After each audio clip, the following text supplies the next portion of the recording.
Morning everyone.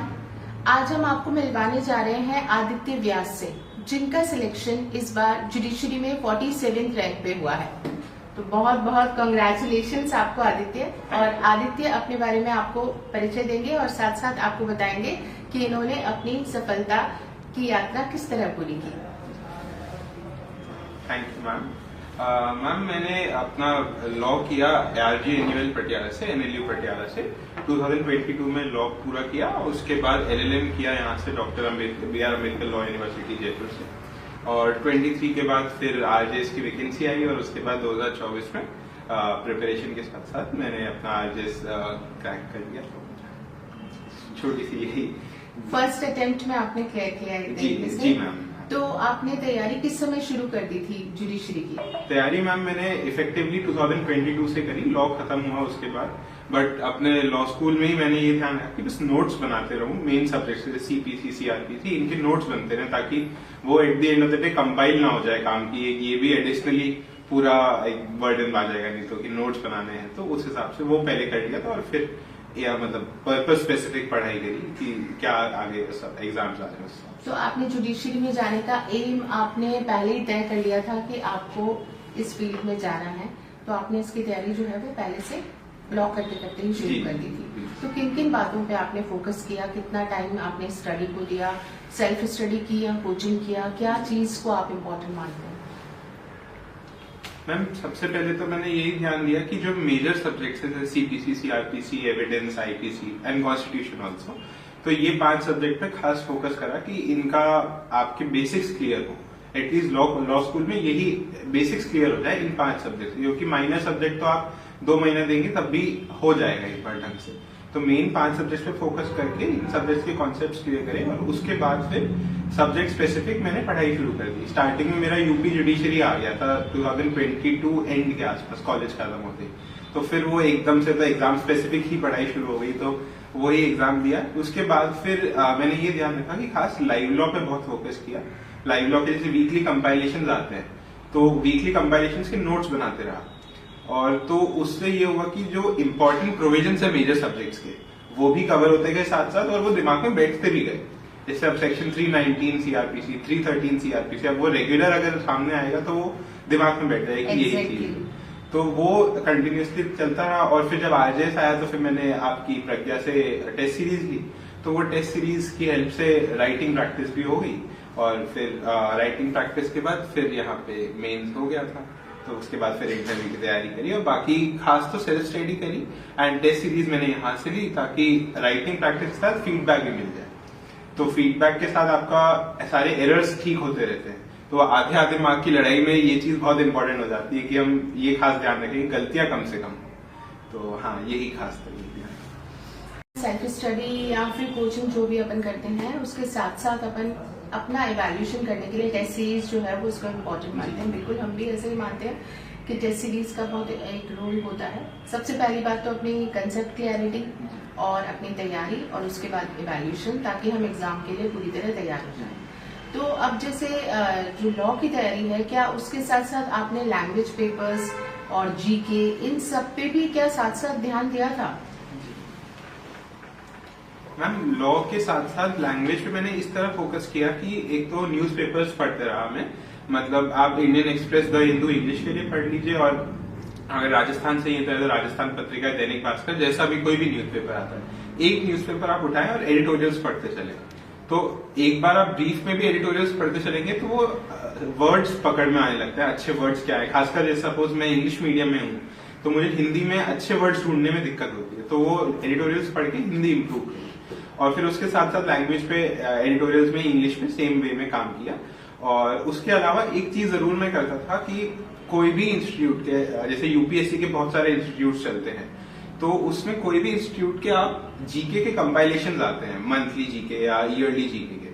तो आपके main exam से पहले जो रिटन एग्जाम रहता है मेंस में, उसमें आप 6 महीने की GK पढ़ लीजिए, तो आपके पास हमेशा एसेज में फैक्ट्स और GK के पॉइंट्स लिखने को मिल जाते हैं। तो एक वो एडिशनल चीज मैंने करी, तो वो चीज मतलब बाकी एसेज से थोड़ा सा हटके चीज हो जाती है कि एडिशनल आप पॉइंट्स डाल रहे हैं।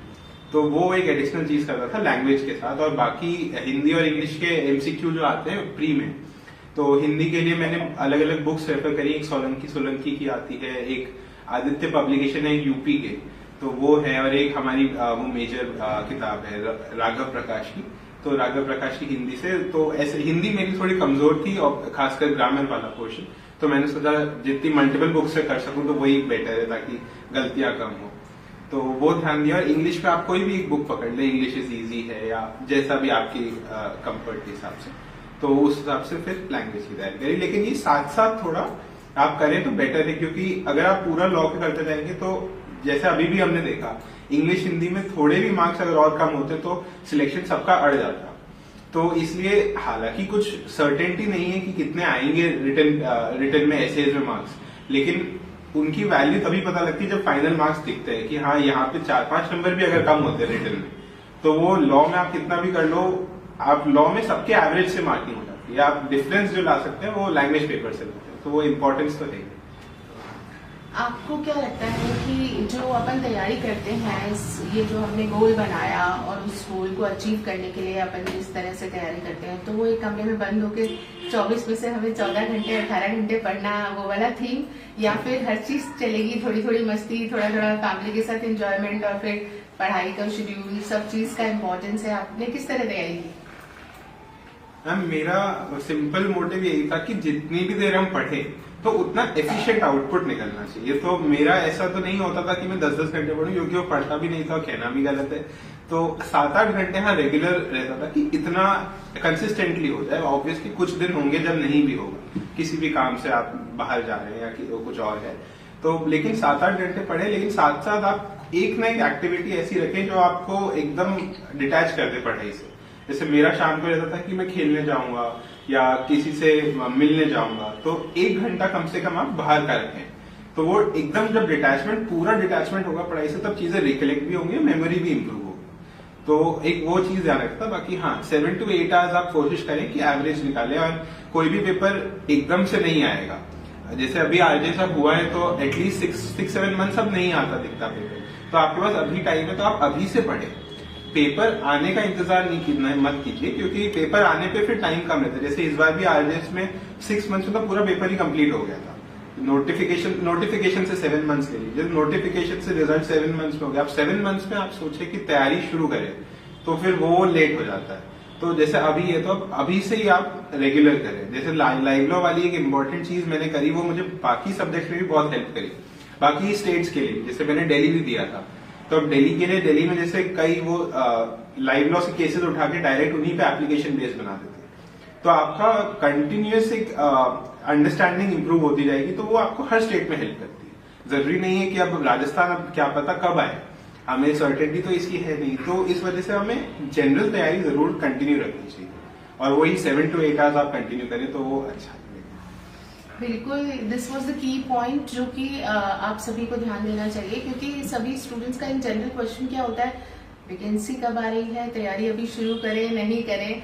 तो this is a very silly question, you know. Actually sorry to say, लेकिन आपको तैयारी जिस एग्जाम के लिए आप कर रहे हैं, आपको पता होना चाहिए कि आपको कंटिन्यूअसली कंसिस्टेंटली अपनी स्टडी को रखना है, कंसिस्टेंसी बना के रखनी है। इस पॉइंट ऑफ व्यू से नहीं कि अभी एग्जाम आएगा तो उसकी मैं तैयारी करूँ, है ना। तो आप अपनी पढ़ाई को लगातार जारी रखें। हमें पता नहीं है कौन सी चीज हमने कब पढ़ी, ऑब्जर्वेशन प्रॉपर दें, अच्छे से स्टडी करें तो वो चीज रिकलेक्ट रहती है। अभी मैंने एक एग्जाम दिया था जिसमें एक क्वेश्चन छोटा सा आया कि राइटर रोजेज इन दिसंबर जो है उसके राइटर कौन है, अंशी चांडा। वो कितने सालों पहले 2014 में पढ़ी हुई चीज थी, लेकिन वो जो पढ़ी हुई किताब है वो मेमोरी रहेगी, ठीक से पढ़ा, ऑब्जर्वेशन है तो फिर अपन टेक कर सकते हैं। तो पढ़ाई करें तो वो पूरा ठीक तरीके से करें। और रोल मॉडल किसे मानते हैं आप अपनी सक्सेस में?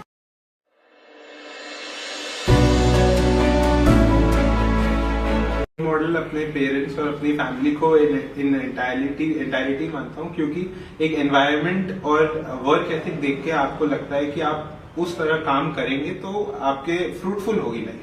तो at the end of the day fruitful life के लिए हम काम करते हैं, एंड वही चीज मुझे अपने पेरेंट्स और अपने फैमिली में एक रोल मॉडल की तरह लगती है, तो वो एक इम्पोर्टेंट। एंड एक एडिशनल चीज और लॉ के रेफरेंस में मैं ये कहना चाहूंगा कि हमारा कई बार होता है प्रिपरेशन के दौरान कि मेजर सब्जेक्ट्स हम कवर कर लेते हैं, कि जितने भी मेजर सब्जेक्ट्स हैं बड़े वाले, तो उसके अलावा जब आपको टाइम मिले तो छोटे सब्जेक्ट जैसे स्पेसिफिक रिलीफ हो गया या एनआई एक्ट हो गया, तो उसमें हम ऑनलाइन अलग अलग छोटे छोटे से इंजंक्शन है। तो अब इंजंक्शन में x Partey mandatory interim mandatory injunction कब मिल सकता है, तो उसके ऊपर अलग अलग कुछ केसेस है। अब वो अगर आप ऑनलाइन नहीं पढ़ेंगे अलग से टाइम निकाल के तो वो नहीं पता लगेगा। तो इसलिए जब आपके मेजर सब्जेक्ट्स हो जाए तो आप छोटे सब्जेक्ट्स पे अच्छे से टाइम देके क्वेश्चन बैंक ढूंढ के छोटे सब्जेक्ट्स को भी उतना ही फोकस करें, बिकॉज आधे आधे मार्क की लड़ाई है। तो छोटे सब्जेक्ट्स जैसे एनआई एक्ट हो गया, तब एनआई एक्ट में रेगुलरली केसेस आते रहते हैं। सुप्रीम कोर्ट के भी कई बार लॉ भी चेंज होता है, इतने अमेंडमेंट्स भी होते हैं, तो उसमें हमें अपडेटेड रहने की बहुत जरूरत है। जैसे मैंने स्पेसिफिकली एनआई एक्ट के लिए एक लैंडमार्क केसेस का डॉक्यूमेंट बना लिया, उसको अपडेट करता चला कि भाई जैसे अब 143A है, 148 है, उसमें कब कितना कॉम्पेंसेशन देना है नहीं देना है, उसमें कोर्ट के जी बिल्कुल। तो उसी हिसाब से चार्ट फॉर्म में तैयारी करते रहे। तो छोटे सब्जेक्ट्स को भी फोकस हमेशा मेंटेन करना चाहिए, वरना फिर ये होगा कि आप मेजर सब्जेक्ट्स कवर कर लेंगे पर अगर छोटे सब्जेक्ट से फोकस करके पेपर आ गया तो वहां पे आपके मार्क्स बहुत डिडक्ट हो जाएंगे। तो एक वो चीज जरूर ध्यान में रखनी चाहिए। ये जो छोटे सब्जेक्ट्स हैं कहने को छोटे होते हैं लेकिन ये बड़ी लड़ाई जीतने में आपको बहुत मदद कर देते हैं। एग्जैक्टली। मैसेज क्या देना चाहेंगे स्टूडेंट्स को? मैसेज तो यही है मेरा कि जैसे मेरा पर्सनल जर्नी भी यही रही कि मैंने एग्जाम्स दिए, दिल्ली भी दिया, एमपी भी दिया, हरियाणा भी दिया, कुछ में मेंस में नहीं हुआ, कभी प्री में कोई दिक्कत हो गई। तो ऐसा मत समझिए कि नहीं होगा, आगे भी आप तैयारी करते रहे, क्योंकि आपको पता नहीं आपका लक और आपकी मेहनत कब सही से कोइंसाइड करता है। Because selection at the end of the day तभी होता है जब आपका फॉर्चून और आपकी मेहनत सब मिलके काम करती है। तो कई बार आपका सिलेक्शन मेहनत के बाद भी फॉर्चुनेटली अनफॉर्चुनेटली नहीं होता। तो इसलिए आप काम करते रहिए एंड एक जनरल पढ़ाई की कंसिस्टेंसी मेंटेन करिए, तो उसके साथ साथ आपका जरूर मतलब अच्छे से सिलेक्शन हो जाएगा। Thank you very much Aditya. Aditya ने जो टेस्ट सीरीज ज्वाइन किया था, इनकी कॉपीज देखते ही पता लग गया था कि ये स्टूडेंट जो है वो सिलेक्शन की कैटेगरी में ही आने वाले हैं, रैंक लेंगे बहुत बढ़िया। और वाकई इन्होंने बहुत शानदार रैंक लिया। इनकी कॉपी का जो परफॉर्मेंस था मेंस की कॉपी का वो भी बहुत शानदार था। कंसेप्ट क्लैरिटी के साथ साथ जो कंटेंट है वो बहुत इनका एनरिच कंटेंट है जो इनकी तैयारी को शो करता है।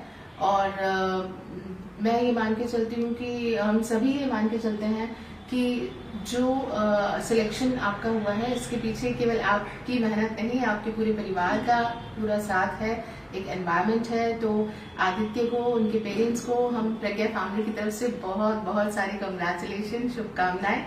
और स्टूडेंट्स के लिए आप एक वास्तव में रोल मॉडल हैं, कैसे तैयारी करनी चाहिए इन सब की पॉइंट्स को आपको इन्होंने बहुत ब्रीफ में बहुत ही अच्छे तरीके से बताया है। आप इन चीजों का ध्यान रखेंगे तो निश्चित ही अगला सिलेक्शन आपका होगा। Thank you very much.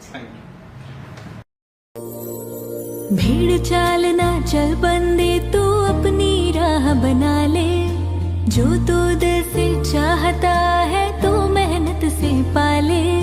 भीड़ चाल ना चल बंदे, तू अपनी राह बना ले, जो तू दिल से चाहता है तो मेहनत से पाले।